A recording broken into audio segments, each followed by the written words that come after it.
தற்போதைய அண்மை செய்தி.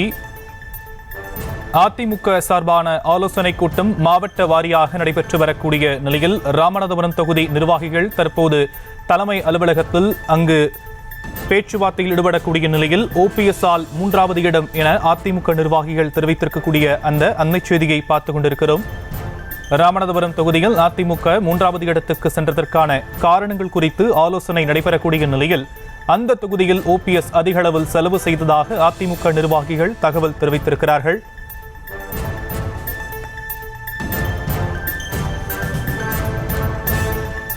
இது குறித்தான விவரங்களை நம்முடைய செய்தியாளர் லதா களத்திலிருந்து வழங்க நாம் கேட்கலாம். லதா, இது பற்றிய விரிவான விவரங்கள்.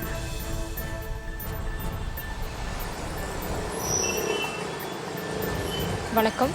மக்களவை தேர்தலில் அதிமுக தோல்வியுற்றதற்கான காரணங்கள் குறித்து தொகுதி வாரியாக ஆலோசனை கூட்டம் நடைபெற்று வருகிறது. அந்த வகையில் இன்று காலை பார்த்தோம்னா ராமநாதபுரம் தொகுதியில் அதிமுக தோல்வியுற்றதற்கான காரணம் குறித்து அந்த தொகுதி நிர்வாகிகளோடு எடப்பாடி பழனிசாமி சென்னை ராயப்பேட்டையில் இருக்கக்கூடிய அதிமுக தலைமை அலுவலகத்தில் ஆலோசனை கூட்டம் மேற்கொண்டிருந்தார். அந்த வகையில் அந்த ஆலோசனை கூட்டத்தில் பல்வேறு விஷயங்களானது பேசப்பட்டிருக்கிறது. முக்கியமா அந்த தொகுதியில ராமநாதபுரம் தொகுதியில அதிமுக 3வது இடத்திற்கு சென்றதற்கான காரணமாக நிர்வாகிகள் என்ன சொல்றாங்க அப்படின்னா, ஓபிஎஸ் போட்டியிட்டதனாலதான் அப்படின்ற விஷயத்தை அவர்கள் முன்வைத்து இருப்பதாக நமக்கு தகவல் கிடைச்சிருக்கு.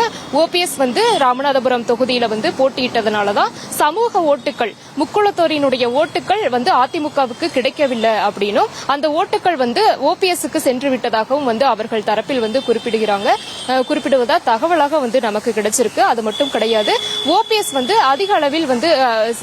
அதிக அளவில் தேர்தல் செலவை மேற்கொண்டதாலும் நமக்கு பின்னடைவு ஏற்பட்டிருப்பதாக நிர்வாகிகள் தரப்பில் தெரிவித்து இருப்பதாக கூறப்படுகிறது. மேலும் தென் மாவட்டங்களில் அதிமுகவுக்கான வாக்கு சதவீதம் குறைவாக இருப்பதாலும் ராமநாதபுரம் தொகுதியில் அதிமுக 3வது இடத்திற்கு சென்றிருப்பதாக அவர்கள் அந்த பின்னடைவுக்கான அந்த தோல்விக்கான காரணங்களாக குறிப்பிட்டிருக்கிறார்கள். முக்கியமா பார்த்தோம்னா ராமநாதபுரம் தொகுதியில திமுக கூட்டணியில் இடம்பெற்றிருந்த ஐயுஎம்எல் வெற்றியை பெற்றிருந்தது.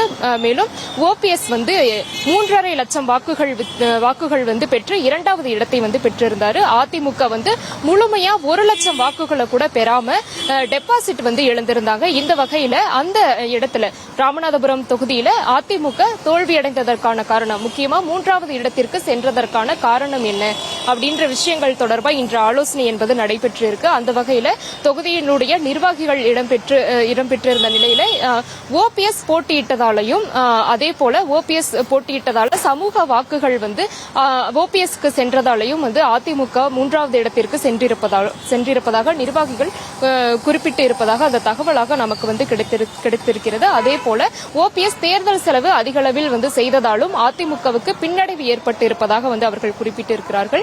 இதை கேட்ட எடப்பாடி பழனிசாமி தென் மாவட்டங்களில் அதிமுகவினுடைய வாக்கு சதவீதத்தை அதிகரிக்க நடவடிக்கைகள் மேற்கொள்ள வேண்டும், போதுமான அளவு பணிகளை நாம் மேற்கொள்ள வேண்டும் என்று அவர் குறிப்பிட்டிருக்கிறார். அதே போல பார்த்தோம்னா முக்குளத்தோரினுடைய வாக்குகளை கவர அதிமுக அந்த பகுதிகளில், அந்த தென் மாவட்டங்களில் அதிக அளவில் இன்னும் பணிகளை மேற்கொள்ள வேண்டும் என்ற ஒரு அறிவுரையையும் கூட அவர் வழங்கியிருப்பதாக தகவலாக நமக்கு கிடைத்திருக்கிறது.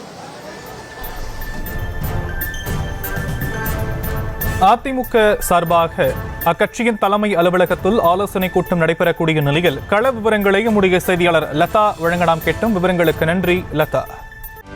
செய்திகளை உடனுக்குடனும் துல்லியமாகவும் தெரிந்து கொள்ள சப்ஸ்கிரைப் பண்ணுங்க.